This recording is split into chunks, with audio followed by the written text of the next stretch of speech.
Voss artesian water from Norway. Splendidly still or luxuriously sparkling. Voss artesian water from Norway.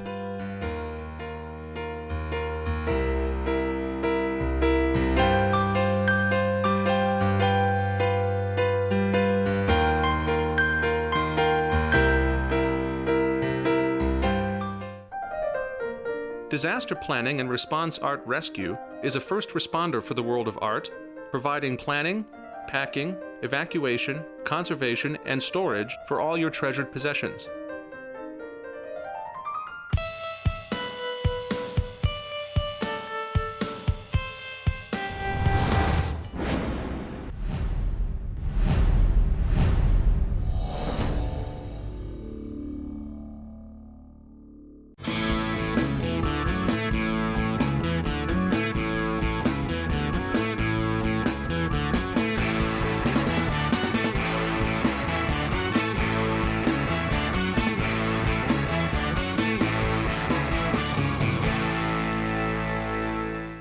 My name is Elysabeth Alfano, and what I do is I invite 3 celebrities and a chef who cooks for us. So over food and wine and chocolate and some impromptu performances, the conversations flow. We talk a lot about creating a new culture for a new city. And we think if you change the culture, you could change the politics and you could change the policies. And you could have, more stuff that's fair for all kids in the city as opposed to just those who go to the University of Chicago Lab School. I think of you guys as having so much in common because sports can do that as well. It can bring people from different walks of life and bring them together with that common goal, just like poetry. Ours is a sports model in a lot of ways. Is that right? And I played high school basketball here, and that same model of using sport to bring people together. We treat hip-hop poetry like a sport, and it rallies a community around supporting that team. Yes, and so it's really amazing to see a high school or a community come around hyper-literate, nerdy kids doing the work of being poets. Yes, and so we see the poets in high schools now walk around like they're star athletes. Like the star quarterback doesn't get as much love in some of the schools as the kid who's like hyper-prolific with the pen. So that is a weird moment in a high school when that happens. Well, so that really is changing culture. Yeah. That really is. Is everybody here friends with Lynn Jordan on Facebook? Because, yes, I bet you are. I bet half the audience is Lynn Jordan's friend on Facebook. You really rally people together. Well, I'm just in keeping with the conversation. Music is definitely the universal language. Yes. And how can we encourage everyone, especially the kids, to channel their inner artist to change the world? Yowza. Good luck with that. Well, I think exposing children to art. I was lucky. I mean, I came from a working class family, but my parents were all about museums, opera, musical theater, some drama, lots and lots of music, lots of records. And I think from the home, if possible, or reach out to children that you see around, that you can expose them to art at a young age, so that it is not a big, what is it? It's I think the younger, the better. Yeah, no, I think that's true, because you don't wake up one day at 40 and say, like, I know, I've got nothing to do today, so I'll go to the Art Institute. Yeah. If you don't have it when you're young, you're just not going to do that. But I think it would be great if we were all exposed to little Lynn Jordan singing. What do you think? Everybody, would you like to see it happen? The song I'm going to sing, this is a special request from one of my Phil. guests. Phil has a special request. My power pack fell down my pants. I'm sorry. Really? Really? I was trying to adjust it so that... Really? So I guess that maybe is a call to my production assistant. We've lost... Oh, no, I got it. Oh, it's kind of fun, actually. Oh, does it vibrate? I don't know. I'm just kidding. We're taking the show down a notch here. Here I've stirred, and I only had a couple sips of white wine. That's right. Phil said he loved this song. The title of the song is, If I Can't Sell It, I'm Gonna Keep Sitting on It. Now, how'd you like to find this waiting at home every night?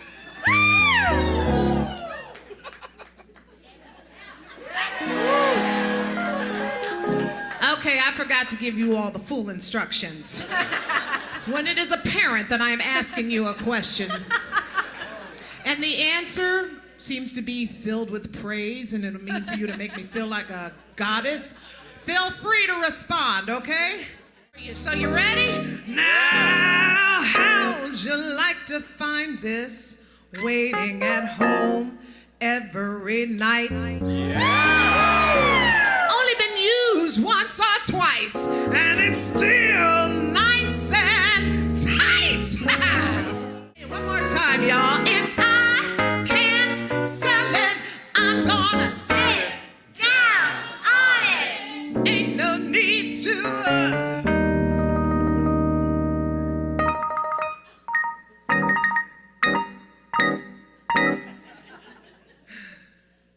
Give it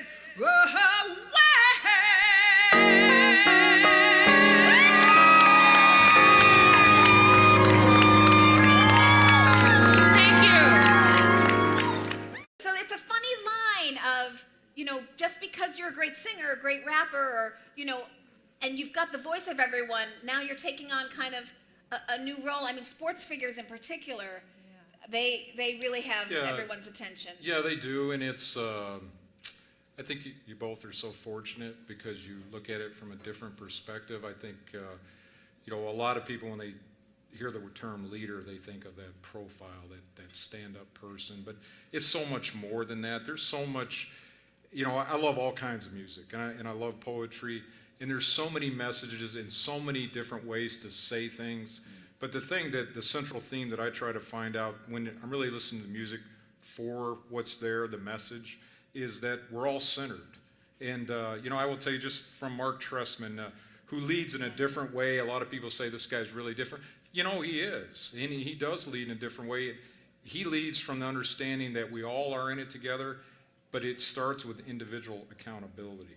And you have to be willing as a leader to stand up and account for yourself first before you can lead others. Absolutely right. I want to pull Marty into this conversation because he kind of lives it and breathes it in a really big way. First, I'm going to read a quote from Walter Payton, and then I'm going to ask Marty. So when we speak of role models, when we talk to our kids, everybody's a role model. Everyone. Just as you look at Michael Jordan to be the terrific athlete that he is, everyone's a role model. And so if you look at that and you think, well, everyone's a role model, I'm wondering, Marty, because you're in it, you're so in the thick of it, do you think we hold sports figures or other celebrities to too high of standards? Hello, guys. So Marty Bennett's in the house, right there. Well, that's not necessarily, because when it comes to the kids, I believe that they only can hear those whose voices are out there to be heard. So there's a lot of people who have great things to say and great ways to lead, but they can't be heard. But as an athlete or someone that's famous, they're always in the public eye. So they have so many chances to voice their opinion. So what our kids see these days are totally different from when y'all growing up, because of social media, there's Instagram, there's so many ways to access all these characters or these people in leadership roles as far as being seen all the time. So when you think of, even when you talk about politics, usually you always see Obama giving a speech, you always see him. So kids these days, the American dream used to be different. It used to, I want to get married, I want to have kids, I want to own a home, I want to do this. But now the American dream is changing because of what's in society, the way society is changing. So now everybody wants to be famous. Everybody they don't really realize what hard work is or how to get there. They just see the final picture. Yeah. This person, K.I.K. McNally, you have won 2 Bears tickets. You crazy thing. Good for you.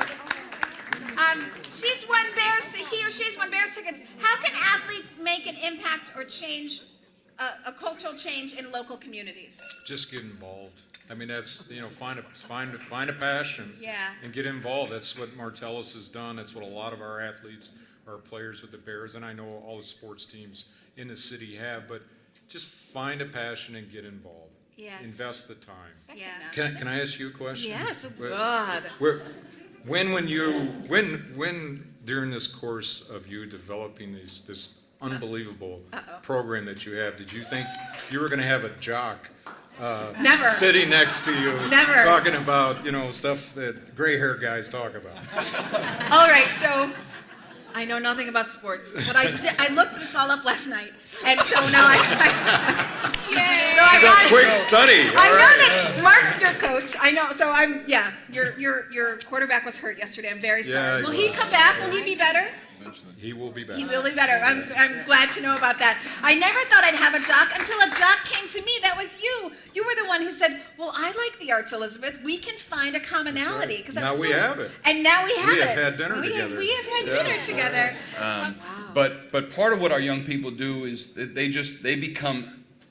become believers in the importance of public discourse. They see themselves as having something to say about the day's topics. And a valued voice. Yeah, and that they could have an influence in it. Right. So they go on to become journalists. They go on to become rappers. I mean, Chicago right now is in the midst of a hip-hop cultural renaissance. I know. It's so exciting. The best music that's being made, I think, in my estimation, in the world right now are being made by young people in this city, 16 to 24.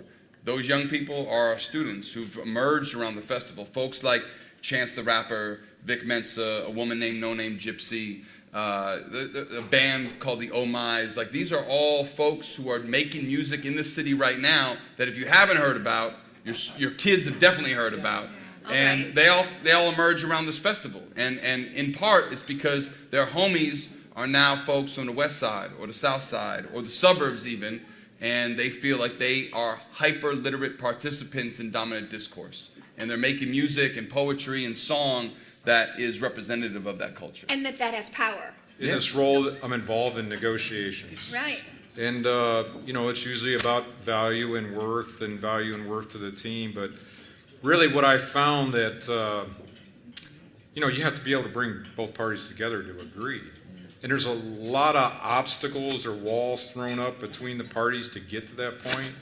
And to really, until people are willing to accept the differences first, we have to accept that we have a different outtake, and you have to learn from that we do have differences, and what is there to learn from each other, and then you'll find common ground. Right. Once you do that, and then once you find common ground, then it's a really interesting play, and I think this happens in all aspects of life.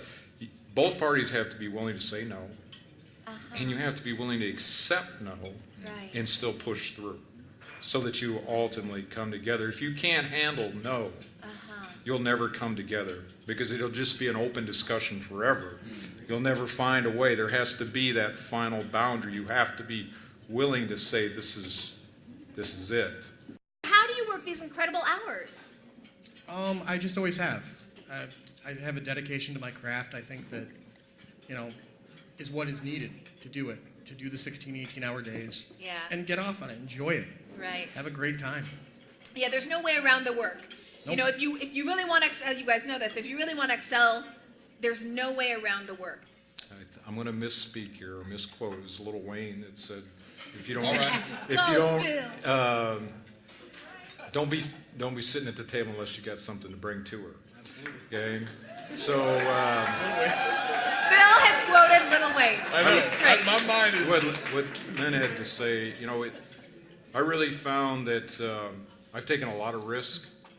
You have to be willing to take risk. Yeah. And sometimes you're going to face plant. I mean, you're going to take it's hard on your ego, and it's hard on your makeup, but you find out what you're about.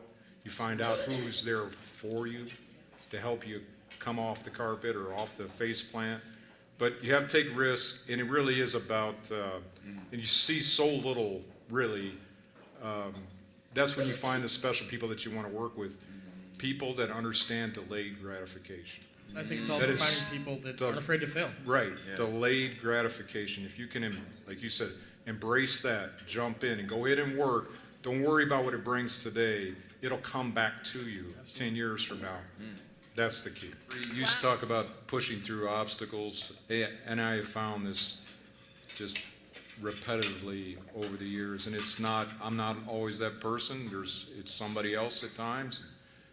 But in every tense situation, in an adverse situation, everybody is just waiting for that one person to have the calmness to make decisions. Yes. And just that brings everybody down a notch and has a calmness and knows what needs to be done. So that's what I try to find, is I try to slow myself down and find that calmness that is going to help everybody find the solution. How do you get through obstacles when you hit them every day in your careers? Bing, bing, bing. Drink a lot. Excellent. Kevin? Work hard. Work hard. One word, love. Oh, good.